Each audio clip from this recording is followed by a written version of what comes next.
الحمد لله رب العالمين الرحمن الرحيم مالك يوم الدين إياك نعبد وإياك نستعين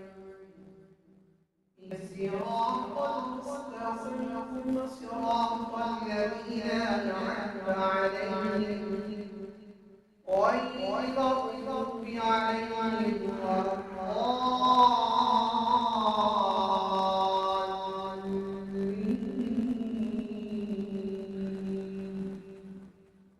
ألم تر كيف فعل ربك بأصحاب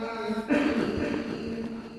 ألم يجعل كيدهم في تضليل وأرسل عليهم طيرا أبابيل ترميهم بحجارة من سجيل فجعلهم كعصف مأكول